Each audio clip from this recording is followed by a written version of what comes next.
All right. Well, as promised, I'll get started here at the 12 mark. Again, thanks for joining everyone. It's nice to see you all, or see your Zoom squares anyway. My name is Lawrence Garber. I'm with the Building Decarbonization Coalition. My pronouns are he, him. And today I'll be presenting to you all the results from the survey we conducted to local government staff to understand the REACH code adoption and implementation process in California. So I was mentioning the polls, and I just wanted to run through really quickly, the first question of who we all are in this Zoom room. So again, thanks to y'all for filling that out. Looking through here, I'm seeing a big mix of folks who work, seeing some energy modelers in the room. I'm seeing a consulting engineer, a few architects, real estate development and construction, accounting, public affairs, nonprofits, banking, education. So it looks like a huge spread of folks who are here with us as far as their professional fields. And then I'd also asked you all the next question, which was how familiar you all are with new construction REACH codes. So just looking at the poll results here really quick, seeing that of the 22 folks who responded, 8 of you all are not familiar at all. Up the scale to 4 are slightly familiar, somewhat familiar, and then 5 of you all are very familiar with extensive knowledge or experience. So again, a nice range of familiarity on the topic. So it's just cool to see as we start out the presentation. So let's get started. Again, I mentioned I was an associate at the Building Decarbonization Coalition. As the name suggests, we work to decarbonize the built environment. We do this through research, policy development, and consumer inspiration to help cut climate pollution while creating safe, healthy, and affordable communities. So this is a slide of our members that help us do that. We have a broad range of members from the building industry trade, energy providers, manufacturers, environmental organizations, and local governments that help us do this work. So here's our plan for the next 30 minutes or so. I'll provide some context for our survey that we conducted. I'll walk through the results of the survey, provide some discussion and analysis.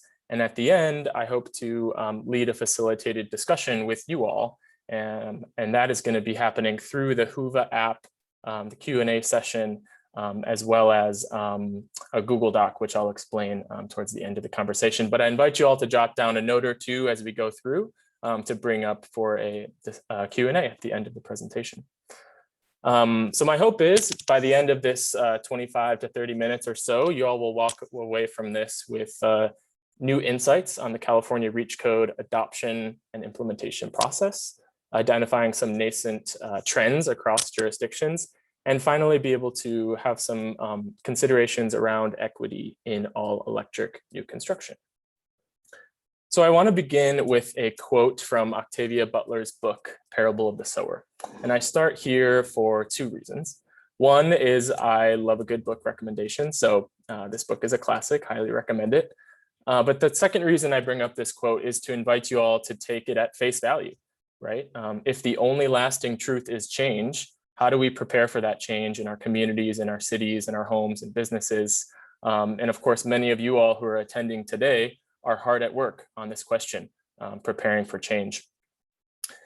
So if you'll allow me, I want us to consider the question of change from a historical perspective. So I promise we're going to talk about REACH codes, but right now I'm going to zoom out 200 years and share with you all a study I came across recently that provides some great context on how really over the last 2 centuries, the one constant in the energy sector has been change. So this study that you see on the screen here is from the University of Chicago. And to orient us around the graph, the thickness of the lines on the left denote the magnitude of per capita energy flows from the primary sources on the left to their uses on the right. And so here we are in 1865, we see that the energy inputs at this point were mostly coming from biomass. So we're going to do a quick tour through the decades here. Fast forwarding 50 years, again, this is showing per capita magnitude of energy flows. We see that flash forward in 1918, coal is ruling them all. In 1918 is when the per capita US coal usage peaked. Roughly 50 years later, we see petroleum hit its peak in the United States. This is during the time of the OPEC oil crisis that started to drive down per capita consumption of oil from its peak in the 70s. And then fast forwarding to the present, we can see the decline in coal and petroleum and an increase in natural gas. So this is just kind of, for me, it was very helpful to sort of see this through the lens of change, that change has been a constant in the energy sector. So with this historical frame in mind, I wanted to move into the topic at hand, which is one of the policies that is helping to drive the energy transition in California's building sector, which of course is REACH codes. So REACH codes are part of the story for the built environment's change, right? And so they allow cities, REACH codes do allow cities to require or encourage new construction specifically to be all electric by updating the city's code. And the REACH part of the term comes from the fact that these local ordinances reach beyond the standards, the baseline standards in the statewide code.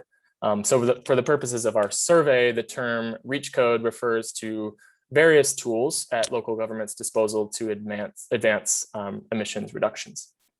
And so I mentioned there are various sort of approaches, and broadly they can be categorized into three approaches: natural gas moratoriums, all electric ordinances, and electric preferred ordinances.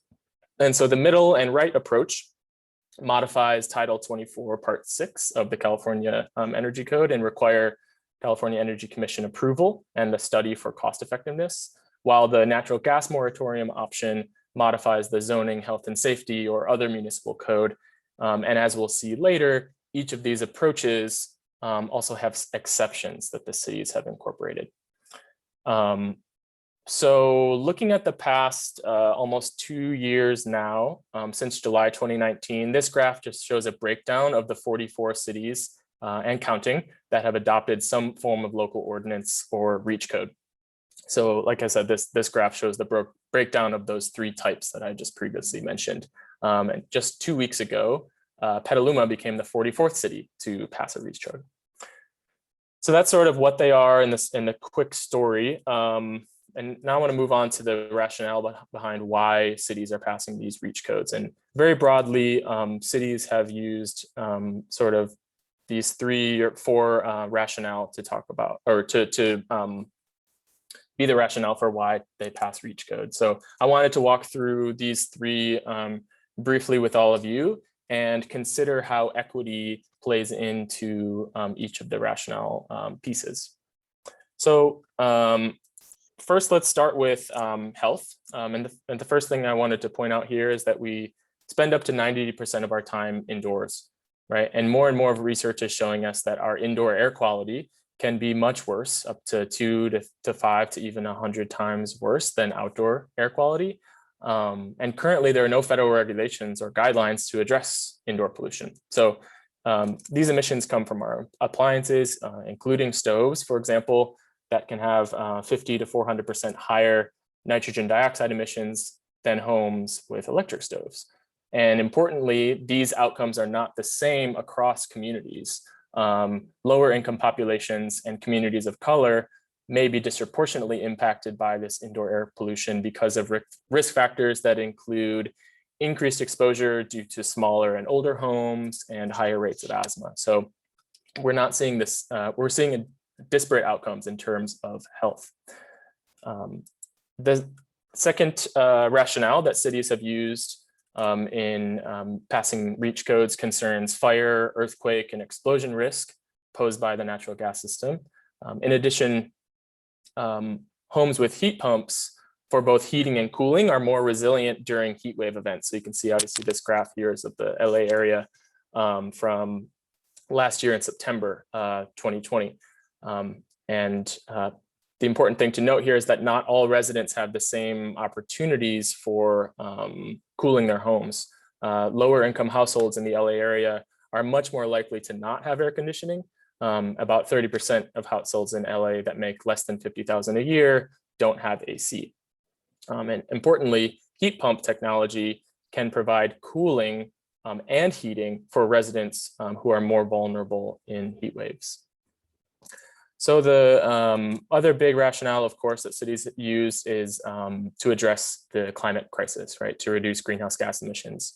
And California at the state level has passed strong laws to reach or to set up climate goals, right? And to reduce our emissions, including SB 100, which set a goal to get our electricity sector to 100% carbon-free electricity by 2045.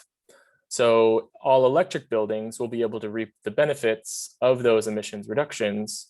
But at the same time, we know that across the globe and here in California, climate change is rather frontline communities are the worst and first hit, right, by climate change. And so we know that we need to do everything we can in every sector to mitigate those impacts. So that was, kind of a broad framing of sort of what reach codes are, why cities are passing them. And so now I want to get to the question, which was essentially the objective and the goal of the survey, which was just to understand this process, both at the adoption and implementation level, and to know what it was like for city officials. So our goal, again, was to evaluate this process through our survey.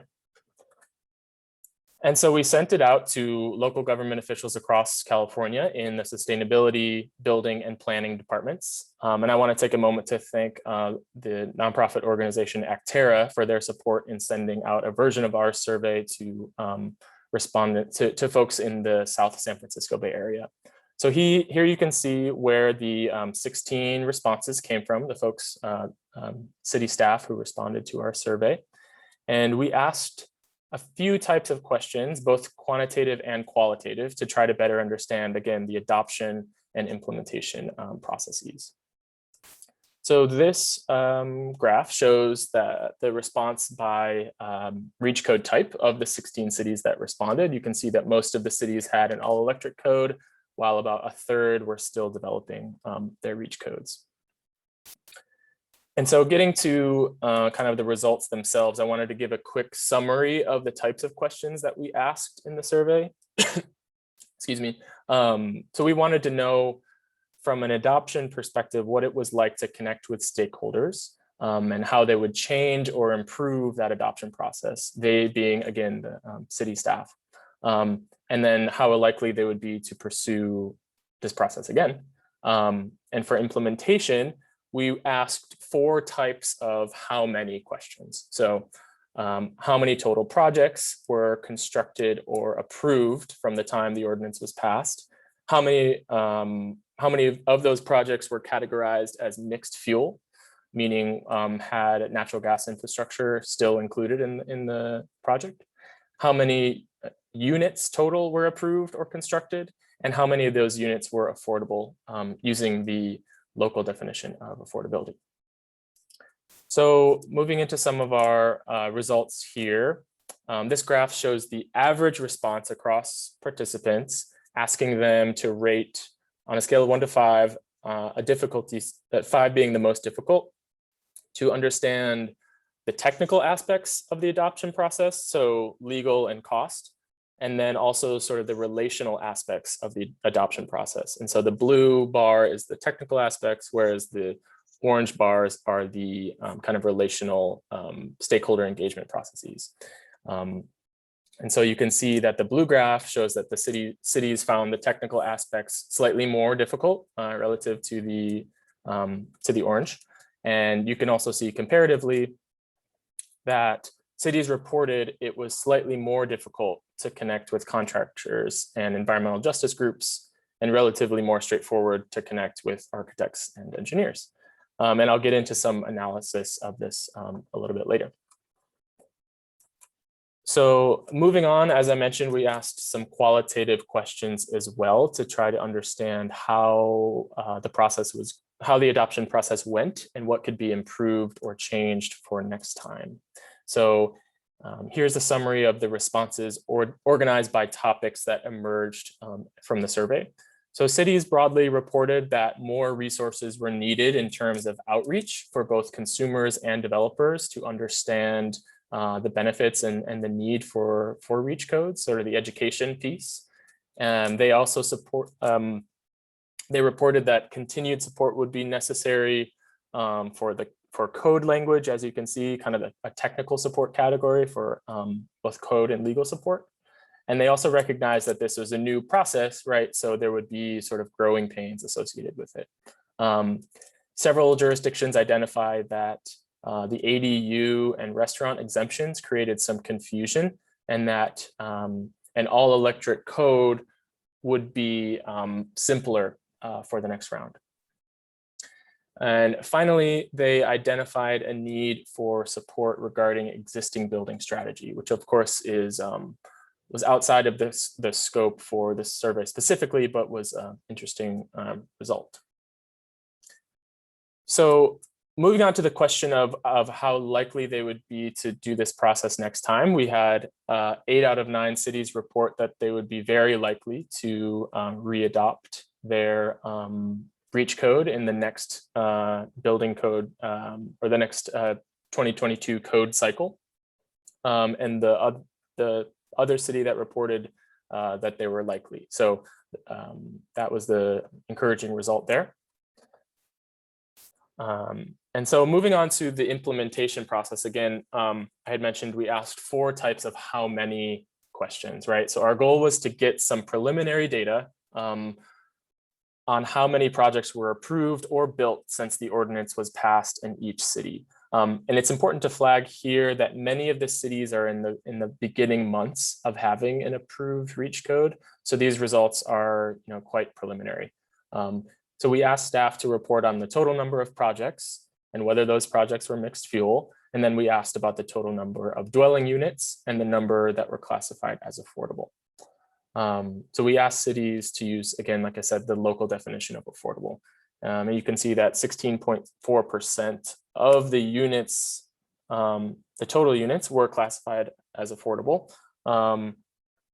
And I'll get in again to some of the affordability pieces in the discussion in a moment. But what I wanted to go to next was this mixed fuel question. And so we can see that 30 total projects across all respondents were reported as being mixed fuel. So I wanted to kind of dive in to this a little bit. So this is what this table shows. We show the breakdown of the 3 jurisdictions. So of this 30 number, there were 3 jurisdictions included in there that reported having mixed fuel construction. And they happen to represent the 3 types of reach codes, or those cities that they correspond with have these 3 types of reach codes. So they could be reporting mixed fuel construction for a variety of reasons. As I mentioned previously, cities include exemptions in their reach codes, including commercial for end uses such as commercial and residential cooking, ADUs, and outdoor fireplaces. And so there needs to be some specific follow-up with these cities to confirm the reasons why we're seeing mixed fuel construction in cities that have passed one form of reach code. So moving into a little bit of the discussion regarding this mixed fuel piece, the survey provides insight into the limitations in terms of reporting. That was an interesting result. So not only did we get the result of this 30 number, but we also got some data regarding the fact that many cities indicated that there were barriers to reporting on this question of mixed fuel. And so here are some examples that you can see on the slide. They reported that it was too early for statistics, or that they don't collect this data. And this result could be an indicator for cities who have yet to adopt reach codes, that they could consider how to track this number within their systems so they can evaluate how effectively the policy is working to reach stated climate goals, right? So the assumption isn't necessarily that if you have an all electric reach code, it's not necessarily the case that every building constructed in your jurisdiction will be all electric because of these exceptions. So, and as I mentioned previously, there could be a number of reasons why this is happening. But overall, these policies are, as I mentioned, in the very early days of implementation. So many of which were only effective as of a few months ago.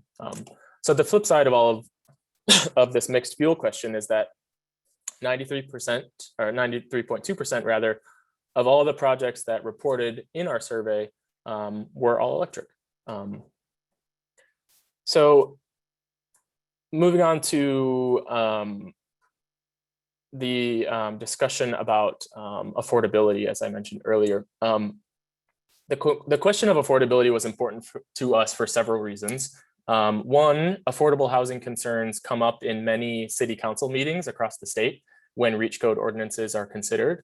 And two, the question of affordability can give us an indication of whether these REACH codes are meeting stated equity outcomes. And so an example of an equity outcome that we found in the literature was the San Francisco Department of Environment, their racial equity staff report, in that they identified 5 areas of analysis to address equity concerns in building new construction.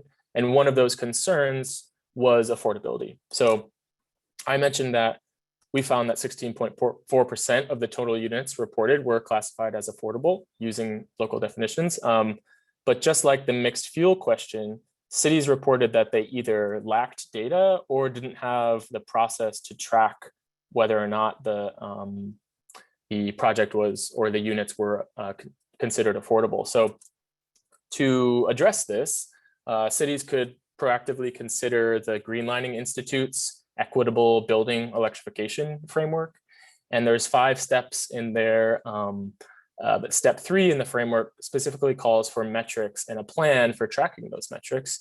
And so if we're working towards equitable outcomes, it's important to be able to measure those outcomes, right? And as I mentioned previously, affordability is of course a primary concern.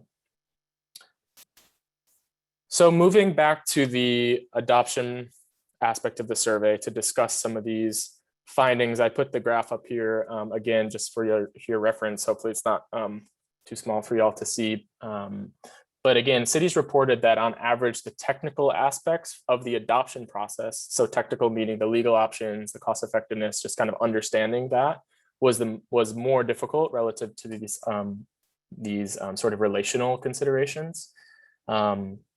And in terms of those relationships, again, like I said, connecting with builders and contractors and environmental justice groups was relatively more difficult. It's not a huge spread in terms of the difference, but still this information can be useful to other city staff who might be in the process of planning their own REACH codes to understand the experience of other jurisdictions.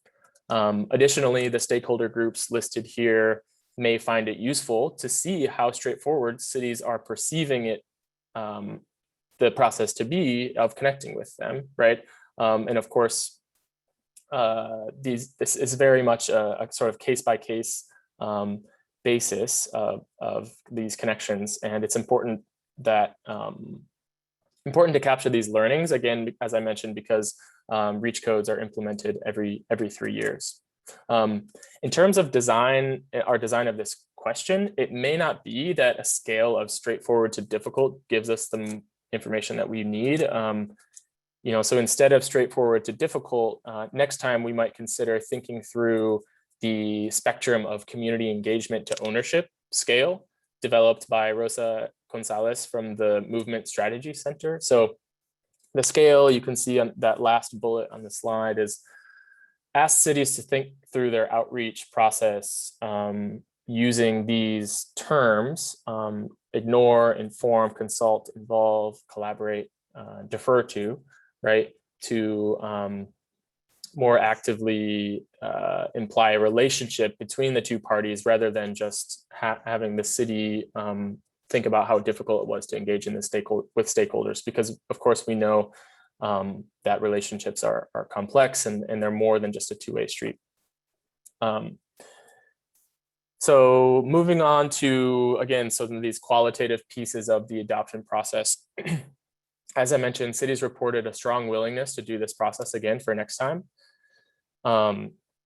And for cities that are considering REACH codes now, these are some areas of support that emerged around the outreach and education and technical and legal support. Cities mentioned that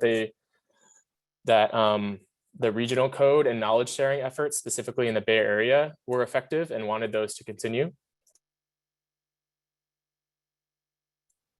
Excuse me. And the need for coordination and knowledge sharing is great feedback for nonprofit organizations, government agencies, and consultants to know how to support cities for next time around. And so one place that all the parties can go for more information on this process and building decarbonization in general is the Building Decarbonization Coalition's website and our Clean Building Compass page. And so before I open it up to a facilitated Q&A session, I want to bring it back to the quote that we started with, which was up here on the screen. And the fact that history shows us that the energy sector has been going through, these drastic changes over the last 200 years. In fact, we know that the only constant has been change. Energy transitions are, of course, a complex process, but REACH codes do have their part to play in the change. So if the only lasting truth is change, like Octavia Butler says in the book, let's prepare for that change together and make sure that it's a healthier and more equitable approach for all. And so with that, I wanted to open it up to some Q&A and bear with me as I familiarize myself with the Whova platform, but the way that I envision this Q&A session going is sort of two ways. What I would like to do is invite you all to engage with a Google Doc that I just put into the chat link in the Whova platform. And I believe the US GBCLA hosts will also be putting that Google Doc link into the Zoom chat as well. And so these are the 4 questions that I invite you all to consider, both interacting with in the Google Doc. My goal there is to give you all a sort of asynchronous place to put some thoughts around what resonated most with you from this presentation, what questions you have. Do you work in new construction? And have you seen equity centered in this work in new construction? And the last question I invite you all to consider is if you work or do you work with REACH codes and what has been your experience? So again, my hope is that we can kind of interact in this Google Doc at the same time that I invite you all to ask questions through the Q&A feature of the Whova chat. So hopefully the Google Doc doesn't give us create too much, what am I trying to say? We have lots of platforms we're using, but my hope is that it will provide a space for us to interact sort of asynchronously. So with that, I invite, again, any questions through the Q&A feature and also through the Google Doc that I shared in the chat.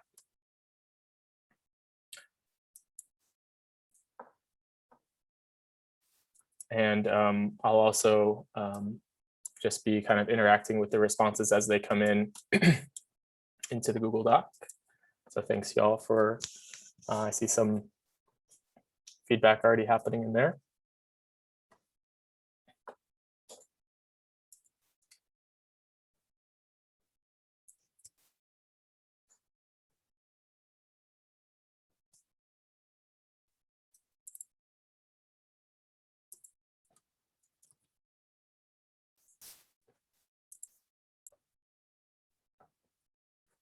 Great. So the first question that I see, number 2, there was how to provide.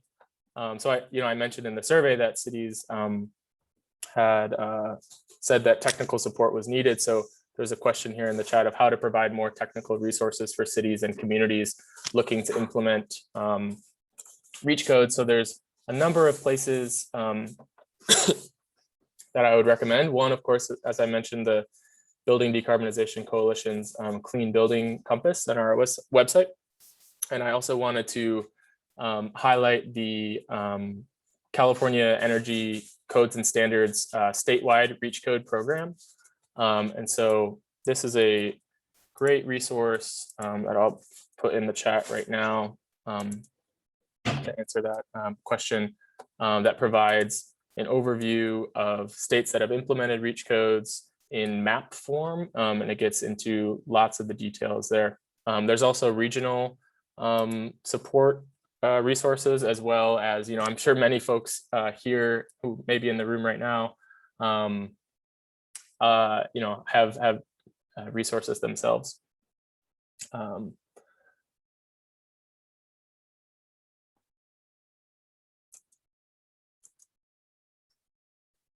So thank you. So there's the resources there in the chat. I'm also seeing the next question.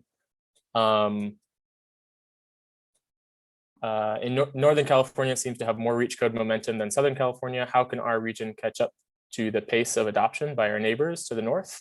What are some factors that lead to it being more challenging down here?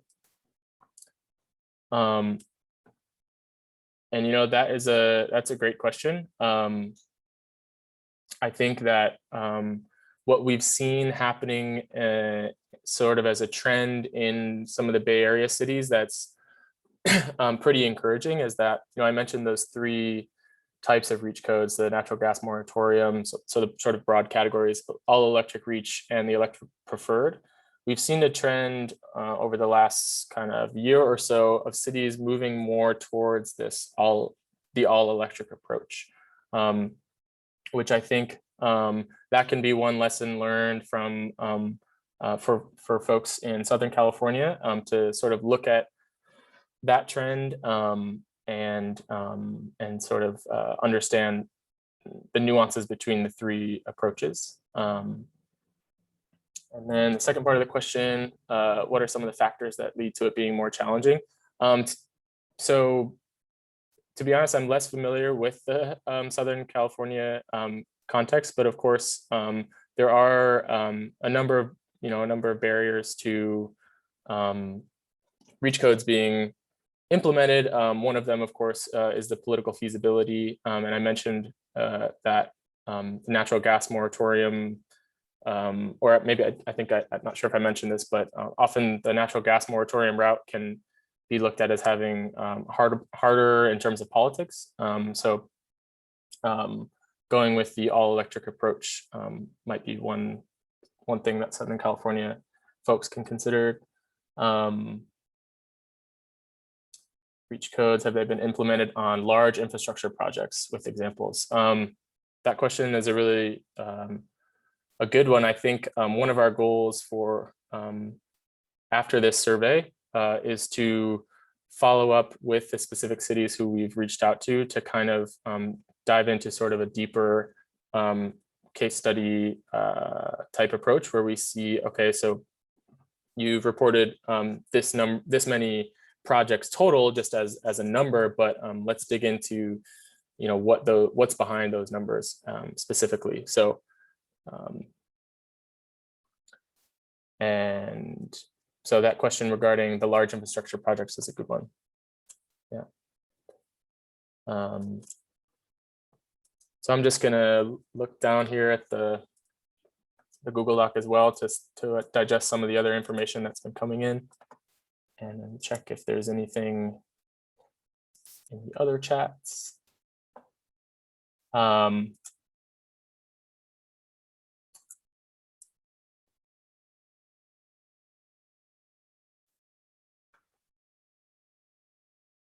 And then just back up to the question about Southern California sort of catching up, as it's worded here, is just a barrier of city staff familiarity. So that's definitely something that we are aware of and hoping to overcome those barriers through, as I mentioned, the outreach pieces that we identified in the survey. So I'm just going to look through the other points of this Google Doc, and thank you all for sharing your experiences here. This is going to be a great resource for me, moving forward. And so I'm just going to be digesting some of the questions or the comments on number 4.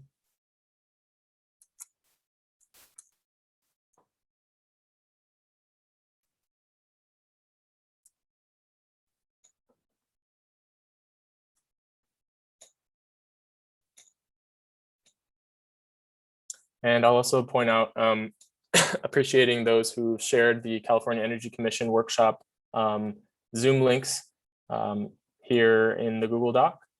That will be asking for comments intermittently between 10:30 to 1 p.m. And that's Monday, the 24th. And so these reach codes, they essentially act as a way that sort of helps to drive the state action at the state level.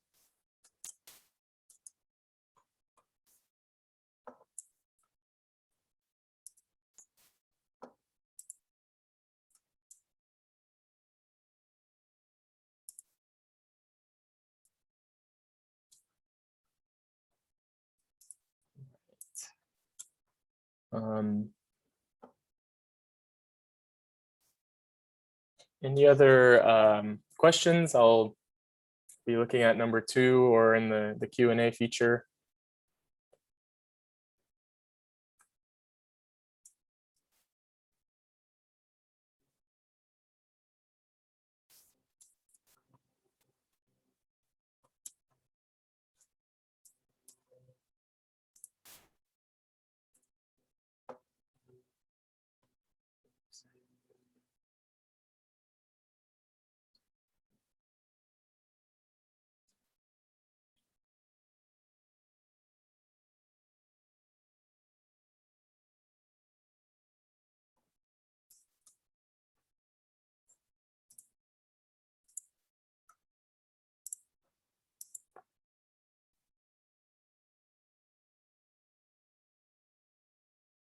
Sorry, I'm just seeing another question come up in the Q&A from Todd Lynch. It says, would you say that projects submitting under reach codes are frequently able to exceed thresholds, or are they generally driven by the minimum compliance level?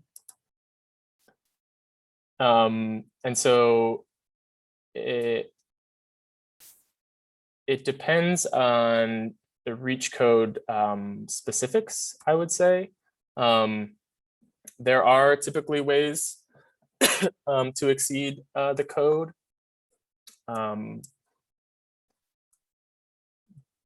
And this is, this is definitely a question that is something that this survey itself didn't get into, but it is really interesting to sort of dive deeper into. But that generally sort of good design is needed in order to kind of exceed the exceed thresholds.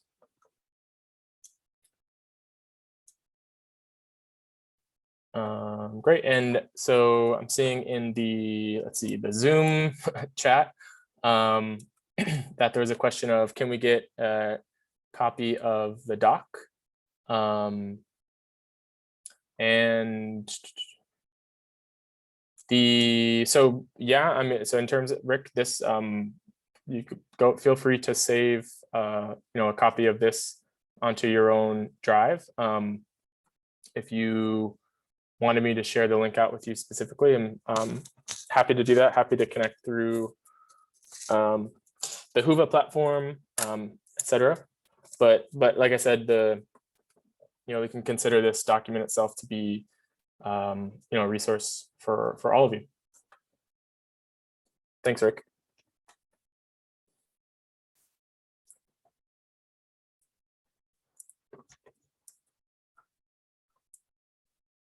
Let's see.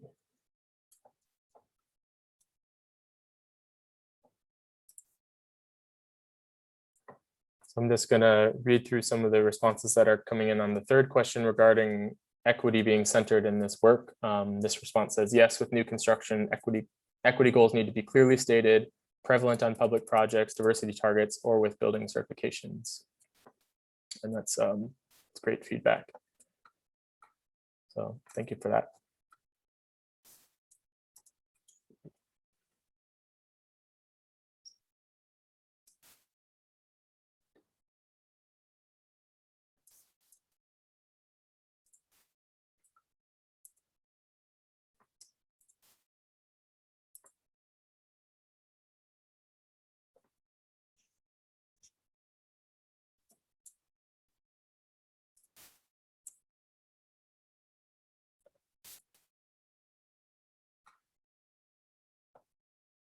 And so not seeing any other new questions or Q&A in the chat or in the various other, in the Zoom chat or the Whova chat or on the Google Doc. So maybe I'll close it there. I don't know if the folks from USGBC LA have any announcements or if there are any other community announcements, but I do want to say on behalf of the Building Decarbonization Coalition, thank you all for attending this talk, and I'm happy to connect with you all again through the Whova app. Wanted to just plug again the Clean Building Compass that's linked here in the Google Doc on our website. And thank you very much to all the organizers of this event, and I appreciate you for inviting me here. And with that, we can close it up. Thanks so much, Lawrence. I just wanted to let everyone know that the next keynote will begin at 12:05. So thank you so much for being here. Thank you everyone for joining this session, and we hope to see you at the next sessions from 12 to 2.